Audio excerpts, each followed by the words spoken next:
friends, Heidi here from Rain Country. God is good all the time. And I'm here for another Monday This and That video where I talk about several different topics, sometimes answering questions, leading you back to old videos I already have out that will be more specific to some of the individual topics I will cover and whatever else I might feel like talking about.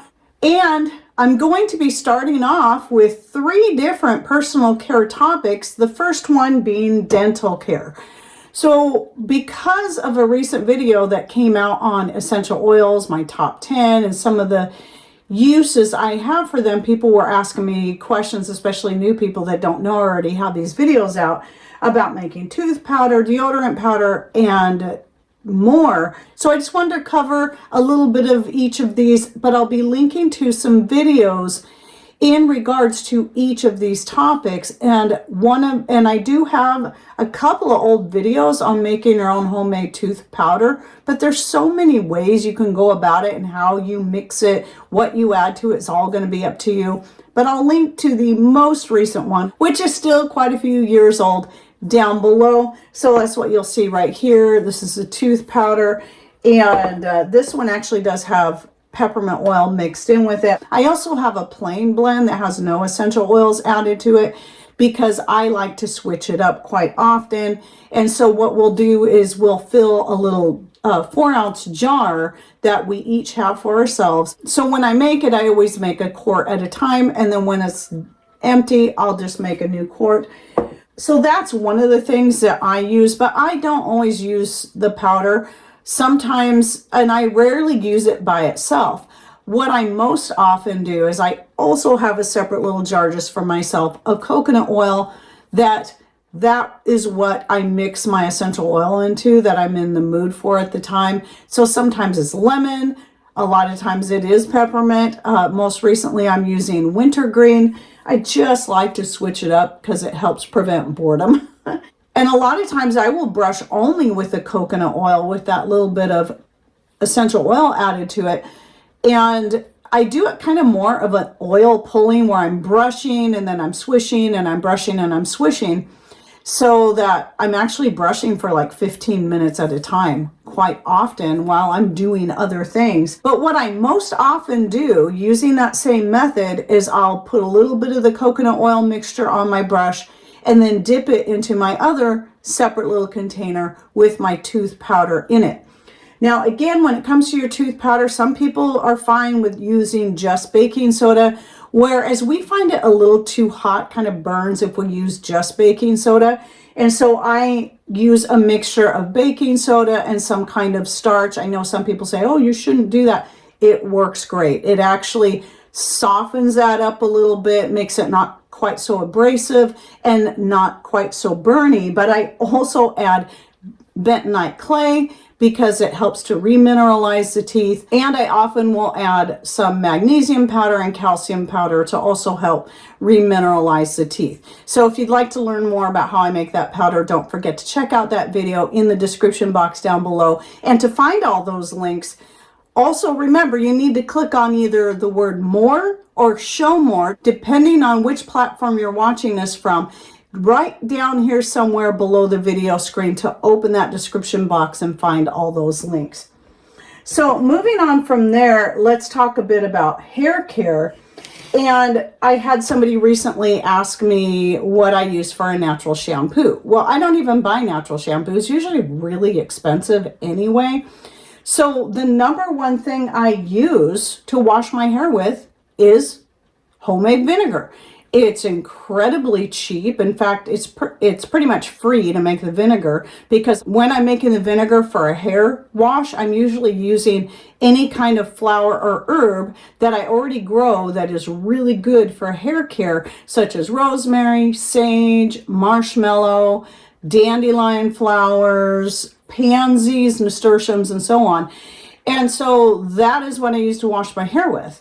And I will be linking down below to the video I did on why I use vinegar to wash my hair. And I also cover how I use it. And yes, I do dilute it when I go to use it. So that's mostly what I do. But every so often, I do like to have some kind of soap-based product to just kind of if I feel like I've got a lot of buildup in my hair, especially if I'm using my my oil blend that I like to rub into my scalp every now and then to help with hair growth and just general hair health, which I will also link to that video down below. But then I will either resort to using just my homemade bar soap like I have here. This is a just very simple, no essential oil, nothing added to it. It's just coconut oil, lye, water, and some castor oil. And then this one, brown one down here, is one I made with hemp seed oil and some added herbs, thus the darker color. And other times I will use a very diluted blend of one of these two soaps, because these are my two favorite by Dr. Jacobs, and you'll always find their link in the description box down below. I love the scents of these. This one is the lavender clary sage, and then this one is the sensual manoi, very tropical smelling. And I just put a little squirt of that in a little 8-ounce bottle, just a squirt, top that bottle off with water, shake it really good, and just squirt it into my hair. And again, that's something that might only get used, the soap, be it the bar soap or this, maybe a couple times a month at most, sometimes only once a month. Again, it just depends on how much I need it, but it sure saves a lot of money in having to buy any fancy shampoos, and I know what I'm using is natural. That's just a little bit on hair care. I will link, I do have a video I did, it's a few years old. I need to probably do an update. I'll need to review that video and see what's in there, see if anything's changed since, but I will link to the video on natural hair care, where I do go cover a few more things. And then I do have another video on herbs that can help with hair growth that some of you might be interested in. And then the other personal care thing was deodorant, which that is what you'll see right here. So this is a pre-mix of deodorant that I made up for Patrick that I mentioned in the recent essential oil video. And this one does have the cedar and patchouli essential oils added to it for a nice scent. And so I'll link to my most recent, which is again several years old, on the deodorant powder. And this is what Patrick uses. Now, while I did used to make a deodorant powder just for myself, and I added the clove and orange essential oils to that because that's one of my favorite scents, I really don't use that anymore. Instead, I use this spray right here, which I have made from a certain unnamed precious metal suspended in water, and I add a little bit of peppermint oil to this, and or whatever essential oil I feel like using, and that's what I use as a deodorant now. It's really easy. I can just spray it on, and I like it better than the powder personally. But there's many other types of natural deodorants you can use. Some people really like using like the Himalayan salt. They'll make some in different shapes and stuff that you can get, and you just rub it on. Some people say that doesn't work good for them, while other people say it works great for them. So sometimes it's just finding what works best for you. You can even make more of a paste style deodorant that has typically a coconut oil base to it. Maybe a little beeswax if you're trying to make it more like a solid stick, and then people will maybe recycle old deodorant sticks, clean them out, and then fill those with the deodorant they make out of whatever their favorite ingredients are. But the powder seems to work really good for Patrick. So that's the 3 personal care topics I wanted to cover. Now let me go over a couple other random things. And one of those is that I did, this probably could have fermented for another week. This is my recent jug of homemade wine.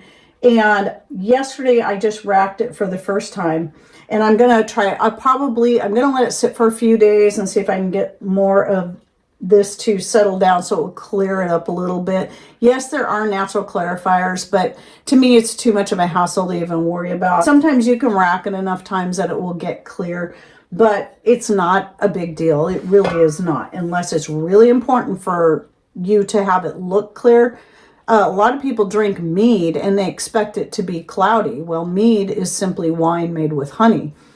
So at any rate, this is probably one of my best. This is why I decided to go ahead and stop the process, because I tasted it yesterday and it tastes extremely good. So this is one I will save for serving rather than using it for making medicinal extracts and whatnot.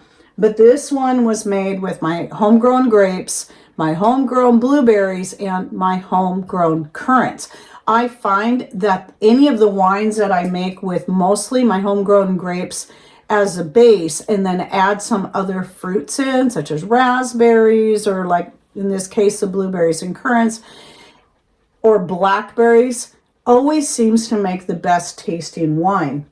And right now it's at that stage where it's still fizzy because it hasn't fully converted all the sugars, and also still has a little bit of sweetness to it, but you can also still taste the flavors of the fruits in there. So I'm really, really liking this. So what I'm going to do with this after I rack it one more time, and I don't see a lot of sediment settling down there, but we'll just wait a few days and see if I do, and then I'll rack it. Now what racking is, and you'll learn about this more when my new video comes out, but that's simply when you siphon the alcohol off the top and leave as much of the sediments down at the bottom. And then what I do with that is I pour that into a separate jar, and sediments and all. And if this I just store in the fridge, and I'll let that settle. You can see it's already got a lot settled down there, and this will get clearer, and then I'll just pour off the top and then get rid of the rest of this, and then use this for cooking or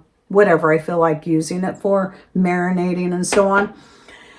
But anyway, yeah, so you siphon that off, and I promised everyone when I decided to go ahead and give this particular setup a try, I was all excited about it, thinking this would be really great, because normally I just use a long silicone hose and then use my mouth to get that siphon started. And that's always worked really good, but it's like, it'd be nice if I had some kind of pump. So the nice thing about this, I will say, is having the pump where I don't have to use my mouth to get that siphoning.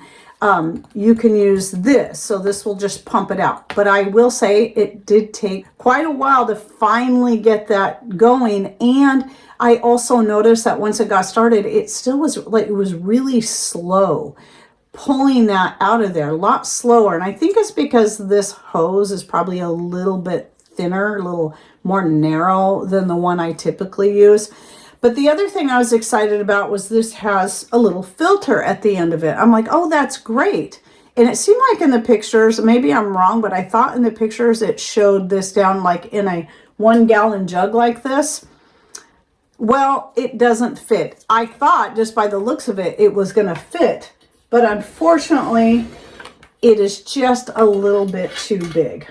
So if you're doing your wine in 1 gallon jugs like I do, this is not going to work. If you're using a 5 gallon carboy, this little filter will work great. The nice thing about the filter is it will help filter out some of this stuff down here. But unfortunately it didn't work, so I had to just pull it off and use it like that.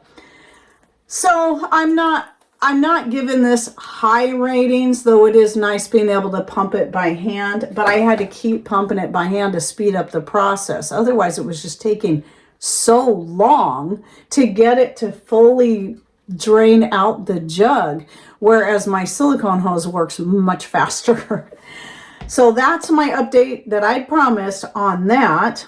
And then another thing is that I do need to get some more skin cream made up. I'm getting a little low on my rose geranium, and so that's going to be the batch I made up. And plus, and normally I sell them in the 4-ounce tins like this. It's what I've always sold them in. But one time I accidentally ended up with some 2-ounce tins. So I started making the 2-ounce so people could at least have a trial. But because these are more expensive in cost, relatively speaking, than the 4-ounce tins, I'm going to be discontinuing the size once I'm out of the tins.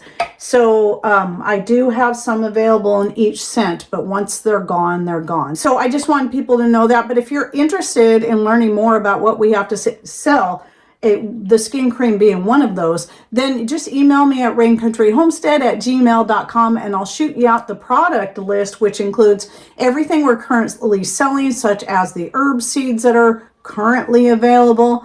Some people will read that and go, well, do you have this and that? Well, if it's not in the list, it's not available, at least not yet.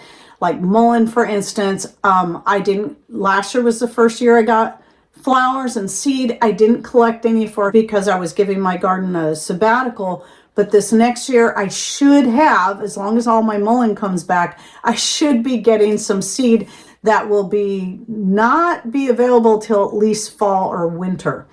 But everything on that list is currently available. I will say, because people will also ask about this, I'm no longer selling my soaps or my lip balms.